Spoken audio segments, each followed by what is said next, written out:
கலவைகள். கலவையொன்றின் அமைப்பு. கலவைகளின் அமைப்பு. மாணவர்களே, ஆய்வுக்கூடத்தில் காணப்படும் இரசாயன பொருட்களின் சுட்டிகளை நாம் இப்போது காண்கின்றோம். இவ்வாறான சுட்டிகளை அல்லது லேபல்களை நாம் அன்றாட வாழ்வில் வெவ்வேறு சந்தர்ப்பங்களில் அறிந்திருக்க முடியும். மருந்து வில்லைகளை வாங்கும் போதும் குளிர்பானங்களை அருந்தும் போதும் அவற்றில் இவ்வாறான சுட்டிகள் இருப்பதை நாம் கண்டிருக்கிறோம். இச்சுட்டிகளில் கொள்கலனில் உள்ள பதார்த்தங்களின் அமைப்பை காட்டும் குறியீடுகளும் எழுத்துகளும் இருப்பதை நாம் காணலாம். இவ்வாறு ஏன் கலவைகளின் அமைப்புகள் சுட்டிகளில் காட்டப்பட வேண்டும்? அன்றாட வாழ்வில் நாம் காணும் ஒரு நிகழ்வை அவதானிப்போம்.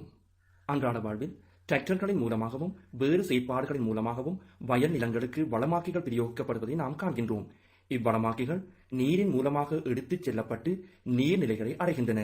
இப்போது நீர்நிலைகளின் அமைப்பானது மாறுபடுகின்றது.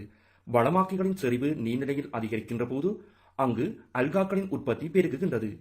அல்காக்கள் நீரின் மேற்பரப்பை மூடுவதன் காரணமாக சூரிய ஒளி உட்செல்வது தடுக்கப்படுகிறது. இதனால் அடியிலுள்ள உயிரினங்கள் இறக்க அங்கிருந்து நுண்ணங்கிகளின் பெருக்கம் அதிகரிக்கிறது. இது நீரின் அமைப்பை மாற்றுகிறது. இவ்வாறு நீரின் அமைப்பு மாறுகின்ற போது நீர்வாழ் அங்கிகள் இறந்து நீர்நிலைகள் துர்நாற்றத்திற்கு உள்ளாகின்றன. அதாவது கலவையொன்றின் அமைப்பு மாறுபடுகின்ற போது ஏற்படும் பாதகமான விளைவுகளில் ஒன்று அல்காக்கள் மலர்தலும் ஆகும். ஆய்வுக்கூடத்தில் நாம் செய்யக்கூடிய இன்னொரு செயற்பாட்டை அவதானிப்போம். தேவையான பொருட்கள்: நீர் கொண்ட முகவை 2, பொட்டாசியம் பெர்மங்கனேட், கண்ணாடி கோல். ஒரு முகவையில் 0.2 கிராம் பொட்டாசியம் பெர்மங்கனேட்டையும் மற்றைய முகவையில் 0.4 கிராம் பொட்டாசியம் பெர்மங்கனேட்டையும் இட்டு கலக்குவோம். இப்போது 2 கலவைகளும் ஒரே இயல்பை பெற்றுள்ளனவா? விடை இல்லை என்பதாகும். 0.2 கிராம் பொட்டாசியம் பெர்மங்கனேட் கலக்கப்பட்டது இளம் சிவப்பு நிறமாகவும் 0.4 கிராம் பொட்டாசியம் பெர்மங்கனேட் கலக்கப்பட்டது ஊதா நிறமாகவும் காணப்படும். கலவைகளில் உள்ள கூறுகளின் அளவு மாறும் போது கலவையின் இயல்பு மாறுவதே இதற்கு காரணமாகும். அதாவது கலவைகளில் உள்ள கூறுகளின் அளவானது கலவைகளின் இயல்பை மாற்றியுள்ளது. இதிலிருந்து கலவையொன்றை தயாரிக்கும் போது அதில் கலக்கப்படும் கூறுகளின் அளவு முக்கியமானது என்பதை நாம் அறிய முடியும். அன்றாட வாழ்க்கை சம்பவங்களில் சமையல், சுவரிற்கு வர்ணம் தீட்டுதல் போன்ற சந்தர்ப்பங்களில் கலக்கப்படும் பதார்த்தங்களின் அளவு மாற்றம் அடையும் போது உணவின் சுவையும் தீண்டைகளும் அதாவது வர்ணங்களின் நிறமும் மாற்றம் அடைவதை நாம் காண முடியும். எனவே கலவைகளின் அமைப்பை பற்றி நாம் நன்றாக அறிந்திருத்தல் மிக அவசியமானதாகும். கலவைகளின் அமைப்பு பின்வருமாறு காட்டப்படுகின்றது. 1. திணிவு பின்னம் ஸ்மால் m இன் கீழ் கேபிட்டல் M. 2. கனவளவு பின்னம் ஸ்மால் v இன் கீழ் கேபிட்டல் V. 3. மோல் பின்னம். 4. திணிவு கனவளவு விகிதம் ஸ்மால் m இன் கீழ் கேபிட்டல் V. மோல் எண்ணிக்கை கனவளவு ஸ்மால் n இன் கீழ் கேபிட்டல் V. திணிவு பின்னம் ஸ்மால் m இன் கீழ் கேபிட்டல் M. உதாரணம் ஒன்றின் வாயிலாக நாம் இதனை விளங்குவோம். கலவையொன்றில் A, B ஆகிய 2 கூறுகள் உள்ளதாக கொள்வோம். இக்கலவையின் திணிவு பின்னமானது பின்வருமாறு காட்டப்படும். கலவையில் A இன் திணிவு பின்னம் சமன் A இன் திணிவின் கீழ் A இன் திணிவு சக B இன் திணிவு ஆகும். அதாவது மொத்த கலவையின் திணிவு ஆகும். இப்போது நாம் உதாரண கணித்தல் ஒன்றில் ஈடுபடுவோம்.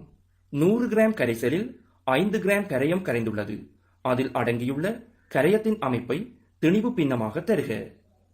கலவையிலுள்ள கரையத்தின் திணிவு பின்னம் சமன் கரையத்தின் திணிவின் கீழ் கரைசலின் திணிவு எனும் சமன்பாட்டினால் தரப்படும்.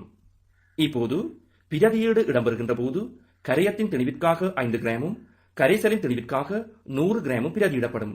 இவற்றை நாம் சுருக்கும் போது 0.05 என விடை கிடைக்கிறது. அதாவது கலவையில் கரைந்துள்ள கரையத்தின் திணிவு பின்னம் 0.05 ஆகும். உதாரணம் 2.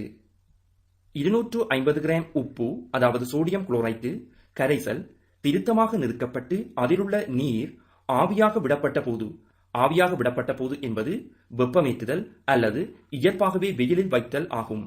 அவ்வாறு ஆவியாக விடப்பட்ட போது 10 கிராம் சோடியம் குளோரைட்டு எஞ்சியது. இக்கரைசலில் உள்ள சோடியம் குளோரைட்டினது அமைப்பை திணிவு பின்னமாக தருக.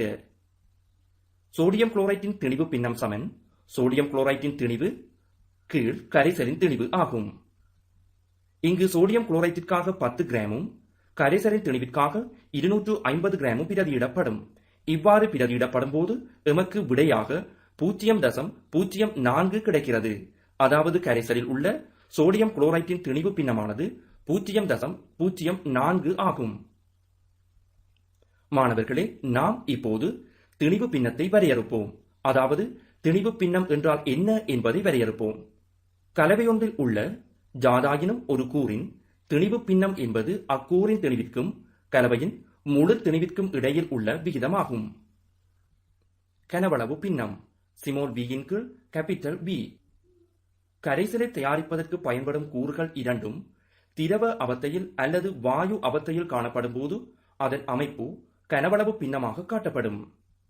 உதாரணம் ஒன்றின் வாயிலாக நாம் இதனை விளங்குவோம். கலவையானது A, B ஆகிய இரண்டு கூறுகளால் ஆக்கப்பட்டுள்ளது. இக்கலவையில் A இன் கனவளவு பின்னமானது பின்வருமாறு காட்டப்படும். A இன் கனவளவு பின்னம் சமன் A இன் கனவளவின் கீழ் A இன் கனவளவு சக B இன் கனவளவு, அதாவது மொத்த கனவளவு ஆகும். நாம் இப்போது உதாரண கணித்தல் ஒன்றில் ஈடுபடுவோம். தூய எதைல் ஆல்கஹால் C2H5OH இனது 25 சென்டிமீட்டர் கனமிற்கு காய்ச்சி வடித்த நீரை சேர்த்து 250 சென்டிமீட்டர் கனம் கரைசல் ஒன்று தயாரிக்கப்பட்டது. இக்கரைசலின் எதைல் ஆல்கஹாலின் கனவளவு பின்னம் யாது? எதைல் ஆல்கஹாலின் கனவளவு பின்னம் சமன் எதைல் ஆல்கஹாலின் கனவளவின் கீழ் கரைசலின் மொத்த கனவளவாகும்.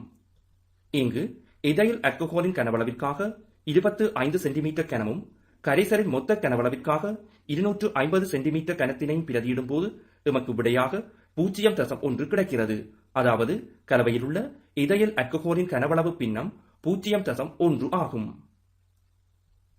மாணவர்களே, நாம் இப்போது கனவளவு பின்னத்தை வரையறுப்போம்.